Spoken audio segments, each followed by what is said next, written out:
नमस्कार दोस्तों, मैं हूं आपका दोस्त विपुल राजपुरोहित और विपुल एजुकेशन चैनल पर आप सभी का स्वागत करता हूं। दोस्तों, रीट शिक्षक भर्ती 2020 में एसएस की स्पेशल क्लासेज में यूनिट नंबर 2 है।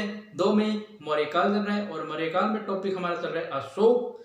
अशोक पर हम जो है सामान्य परिचय, कलिंग युद्ध, अशोक के अभिलेख और शिलालेखों पर चर्चा कर रहे हैं। आज हम चर्चा करेंगे अशोक का धम, यानी अशोक और धम का कैसा संबंध था, अशोक ने धम के प्रति क्या क्या कार्य किए थे, कहाँ कहाँ अपने जो राजदूत हैं उनको धम के प्रचार के लिए भेजा था। इस बारे में आज हम इस वीडियो में चर्चा करेंगे। वीडियो में अंत तक बने रहिएगा, पूरी जानकारी मिलेगी। देखो, अशोक के धम के पहले अशोक के धर्म से समझ लो, यानी अशोक ने बौद्ध धर्म जो है अपनाया था। तो 2 ग्रंथ है, एक तो आपके दीपवंश और महावंश और एक है अशोक वदान। यह दोनों ग्रंथ अलग अलग मानते हैं। यानी देखो, दीपवंश और महावंश तो मानते हैं कि अशोक ने बौद्ध धर्म जो है न्यूग्रोथ, एक बौद्ध भिक्षु है, इसके कहने पर अपनाया था। जबकि अशोक वदान मानता है कि इसने उपगुप्त के कहने पर बौद्ध धर्म अपनाया था। दोनों के अलग अलग विचार हैं, क्योंकि दीपवंश महावंश कहते हैं कि न्यूग्रोथ के अनुसार अपनाया, न्यूग्रोथ जो बौद्ध भिक्षु था उसके कहने पर इसने बौद्ध धर्म अपनाया। जबकि अशोक वदान ये कहता है कि उपगुप्त के कहने पर इसने बौद्ध धर्म को अपनाया। ये इन दोनों के अलग विचार है। अब देखो, बौद्ध इसके अशोक के समय तीसरी बौद्ध संगति का आयोजन हुआ, जिसका काल बनाया जाता है 251 ईसा पूर्व। स्थान है पाटलिपुत्र, अध्यक्ष है मोगलीपुत्र तिश। मोगलीपुत्र जो तिश है वो इसके अध्यक्ष थे। तीसरी बौद्ध संगति 251 ईसा पूर्व, स्थान पाटलिपुत्र और अध्यक्ष कौन है? मोगलीपुत्र तिश। देखो, इस संगति में बौद्ध धर्म का जो 3 पिटक हैं, तीसरा पिटक जो अभिधम है इसका संकलन किया गया, यानी इसका लिखा गया, यानी इसकी जो रचनाएं हैं इनको संकलन का मतलब है एक जगह इकट्ठा करना। तो तीसरा पिटक जो अभिधम है इसका संकलन किया गया था तीसरी बौद्ध संगति में। और इसी बौद्ध संगति के जो अध्यक्ष है मोगलीपुत्र तिश, इनके प्रभाव में अशोक जो है पूर्णतः बौद्ध धर्म का अनुयायी बन गया। यानी पहले जो न्यूग्रोथ और उपगुप्त जो अलग अलग ग्रंथ कह रहे हैं, इनके प्रभाव में ये बौद्ध धर्म को अपनाया था। लेकिन तीसरी जो संगति है बौद्ध धर्म की, उसके जो अध्यक्ष है मोगलीपुत्र तिश, इनके कहने पर मित्रों बौद्ध धर्म का पूर्णतः अनुयायी बन गया था अशोक। अब हम चर्चा करेंगे अशोक और धम्म की।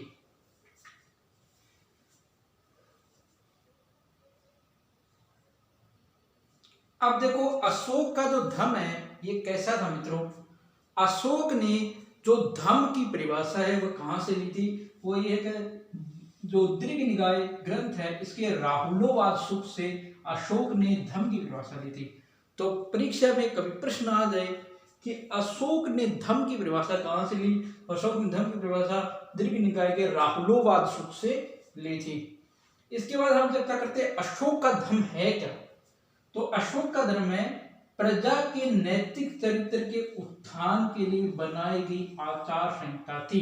यानी अशोक का धर्म क्या था? प्रजा, यानी जो अशोक की प्रजा है उसके नैतिक चरित्र, यानी उसका नैतिक चरित्र उत्थान यानी बढ़े, अच्छा हो, उसके लिए अशोक ने कुछ कायदे कानून बनाए थे। उन कायदे कानून या आचार जो संहिता थी, जैसे चुनाव से पहले एक आचार संहिता लगाई जाती है कि इस दौरान ये कार्य वर्जित होते हैं, उसी प्रकार अशोक ने अपने जनता के नैतिक चरित्र के उत्थान के लिए एक आचार संहिता बनाई, यानी ये काम करना है, ये काम नहीं करना। उसी का नाम था अशोक का धम्म। अशोक का धम्म मूलतः जो उपास्य है ये बौद्ध धर्म था, जिसका उद्देश्य था, अंतिम उद्देश्य था मोक्ष प्राप्ति। यानी अशोक का जो धर्म है वह मूलतः बुद्ध का उपास्य था और इसका अंतिम जो लक्ष्य होता है वो था मोक्ष प्राप्ति। अशोक ने धर्म का प्रचार करने के लिए अपने पुत्र महेंद्र और संघमित्रा, पुत्री संघमित्रा को श्रीलंका भेजा। उस समय श्रीलंका का शासक तिशे, जो भी देवनाम प्रिय की उपाधि धारण करता था, उसने अपनी भतीजे अरिठा को अशोक के राज दरबार में राजदूत के रूप में भी भेजा था। तो आपको ध्यान रखना है कि महेंद्र और संघमित्रा को उसने श्रीलंका भेजा था और सोना व उत्तरा को इसने स्वर्ण भूमि ब्रह्मा म्यांमार भेजा था, यानी सोना व उत्तरा को उसने स्वर्ण भूमि ब्रह्मा म्यांमार भेजा था। अब हम देखते हैं अशोक के जो धम है इसका मतलब स्वरूप कैसा था।